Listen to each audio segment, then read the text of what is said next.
இது வந்து சன்ஃப்ளவர் விதை, அதாவது சன்ஃப்ளவர் சீடு.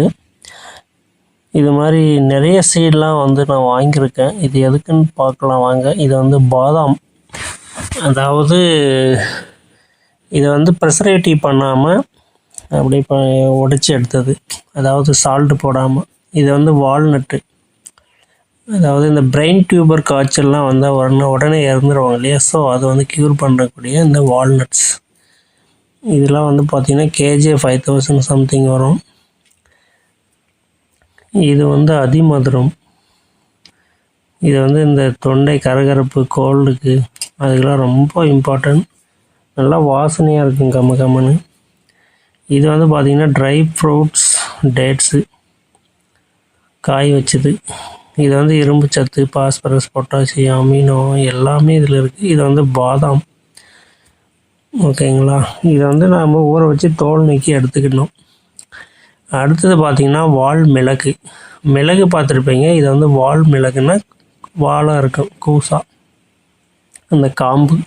இது நிறைய மருத்துவ குணத்துக்கு யூஸ் ஆகுது. சளி, காய்ச்சல், இருமல் எல்லாத்துக்குமே வந்து சாப்பிட்டிங்கன்னா ரொம்ப க்யூர் பண்ணும். இது வந்து என்னது, ஜாதிக்காய், மாசிக்காயின்னு சொல்லுவாங்க இல்லைங்களா, அந்த மாசிக்காய் தான். இது வந்து இரும்பல் வந்துகிட்டே இருக்குன்னா அதை உடச்சி சாப்பிட்டாங்கன்னா அப்படியே ஸ்டாப் ஆகும். அவ்வளோ ஹெல்த்தியானது இது. இதெல்லாம் வந்து பார்த்திங்கன்னா வாங்கியிருக்கேன். அடுத்தது வந்து முந்திரி. இது வந்து முந்திரி. இது வந்து ஹெல்த்துக்கு ரொம்ப ரொம்ப இம்பார்ட்டன்ட். இதுதான் வந்து ஜாதிக்காய், மாசிக்காய்.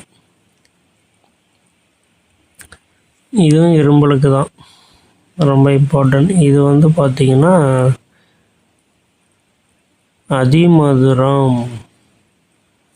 இதை வந்து நோய் எதிர்ப்பு சக்தியை இம்ப்ரூவ்மெண்ட் பண்ணும். அடிக்கடிக்கு சளி பிடிக்குது, காய்ச்சல் வருதுன்னா இதை டெய்லி ஒரு கொஞ்சமாக சாப்பிட்டு வந்தாங்கன்னா அப்படியே நோய் எதிர்ப்பு சக்தி, இம்யூனிட்டி பூஸ்ட் வந்து இன்க்ரீஸ் ஆகும். இது வந்து பூசணி விதை, பூசணிக்காய் இருக்கு இல்லைங்களா, பம்கின், அதனுடைய சீட்ஸ் இது வந்து. ஸோ இந்த மாதிரி சீட்ஸுங்களெல்லாம் வாங்கி என்ன பண்ணுங்கள், குழந்தைங்களுக்கு கொடுத்தீங்கன்னா நல்லா விரும்பி சாப்பிடுவாங்க, ஓகேங்களா. இதை அப்படியே கொடுக்கறத விட தேனில் ஊற வச்சிட்டிங்கன்னா டெய்லி காலையில் ஒரு ஸ்பூன்